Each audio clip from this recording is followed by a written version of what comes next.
সবাই কেমন আছো? আজ আমি তোমাদের সামনে যে চুড়িদারের ডিজাইনটা এনেছি, এই চুড়িদারটা তো দেখতেই পাচ্ছ আমি সিম্পলি বানিয়েছি। তো এই হাতে যে ডিজাইনটা আছে এটা আজ আমি তোমাদের শেখাবো, যারা নতুন নতুন সেলাই করছো, যে এটা তোমরা কিভাবে সহজ পদ্ধতিতে বানাবে। তো এখানে দেখতে পাচ্ছ আমি একটা লম্বা কাপড়টা কিন্তু আমি দু ভাঁজ করে নিয়েছি, দেখতে পাচ্ছ। আর আমি 2 ইঞ্চি চওড়া সাইডের বরাবর রেখে লম্বাভাবে এটা আমি সেলাই করে নেব। তো সেলাই করা হয়ে গেছে, এবার আমি এটা ভালো করে কেটে নেব।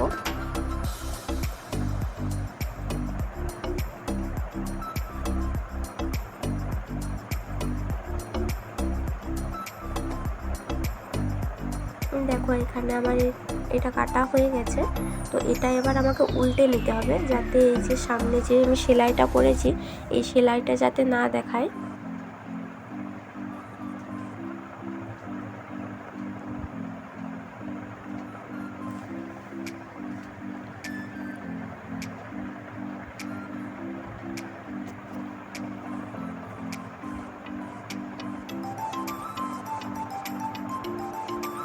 এটা আমার উল্টানো হয়ে গেছে।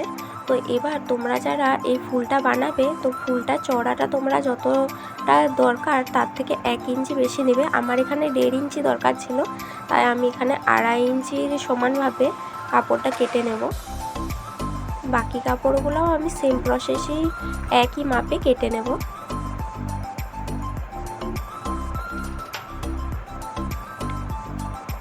তো এখানে আমার সব কাপড়গুলো দেখতেই পাচ্ছ কাটা হয়ে গেছে। তো এবার আমি ফুলটা বানাবো। তো তার আগে একটা কথা বলি, এই যে পেছন দিকে আমি দেখো সেলাইয়ের দিকটা রেখেছি মাঝ বরাবর, যাতে কোনোভাবেই মানে সামনের দিকে সেলাইটা না বোঝা যায় এটা ফুলটা বানানোর পরেও।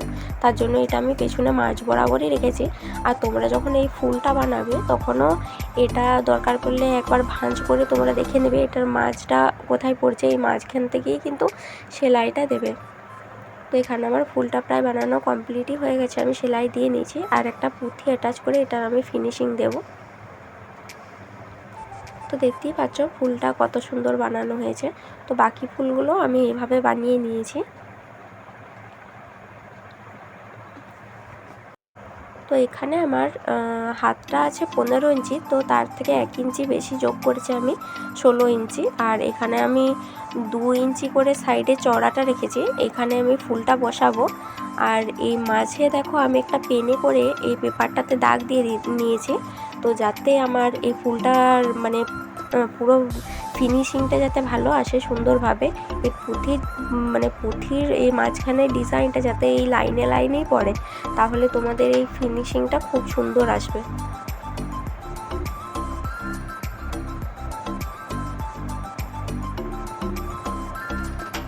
তোমরাও তোমাদের যে হাতের লম্বাটা নেবে ঝুলের মাপটা, তো তার থেকে 1 ইঞ্চি বেশিই নেবে, কেননা আমাদের 2 সাইডে হাফ ইঞ্চি করে চলে যাবে বাদ। তো এখানে আমি সব ফুলগুলো সেলাই করছি, দেখতেই পাচ্ছ খুব একদম ঠিক সমানভাবে।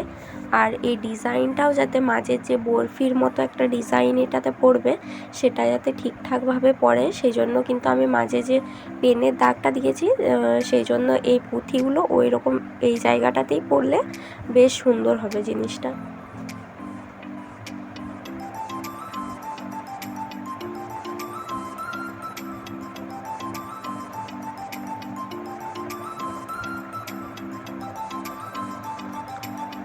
এই সাইডটাও আমি এইভাবে সেলাই করে নিচ্ছি।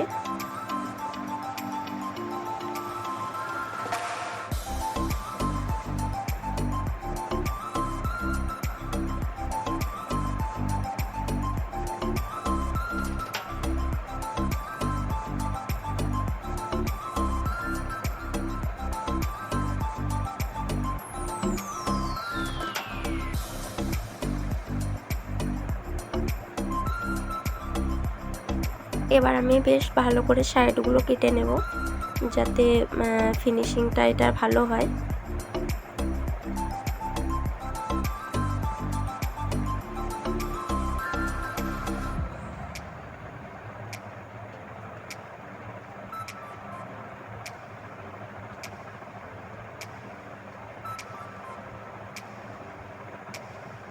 এই ফুলটা বানানো তো আমাদের শেষ।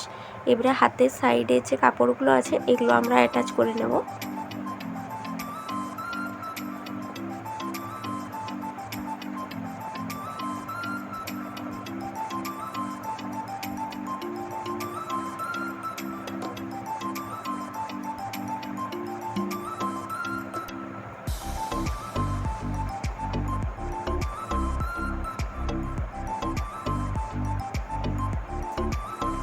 তো এখানে আগে দেখে নেবে তোমরা আগের সেলাইটার সাথে আগের সেলাইটা কোনোভাবে বেরিয়ে আছে না দেখা যাচ্ছে, এটা তোমরা দেখে তোমরা এখানে আরেকটা সেলাই দিয়ে দেবে। এবার আমরা এটার ওপরে একটা চাপ সেলাই দেবো সামনের দিকে ঘুরিয়ে।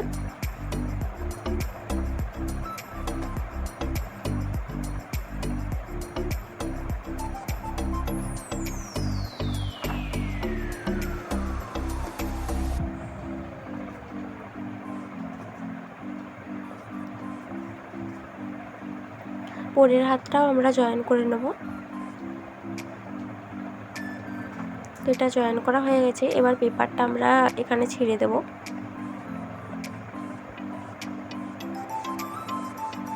তো দেখো তোমরা হাতটা এখানে এবার কত সুন্দর লাগছে। এবার আমরা মুহুরির এই সাইডটাতে একটা পট্টি লাগিয়ে নেব। পট্টিটা আমি 2 ইঞ্চি চওড়াতে কেটেছি। তো আমি পেছন দিক থেকে দেখো সামনের দিকে পট্টিটা লাগাচ্ছি যাতে সেলাইয়ের ফিনিশিংটা ভালো হয়, সেলাইটা যাতে খুব সুন্দর একদম সাইডে সাইডে তোমরা দেবে, এটা দেখতে বেশি ভালো লাগে। তো এখানে আমার হাতের ডিজাইনটা বানানো রেডি। ভিডিওটি কেমন লাগলো অবশ্যই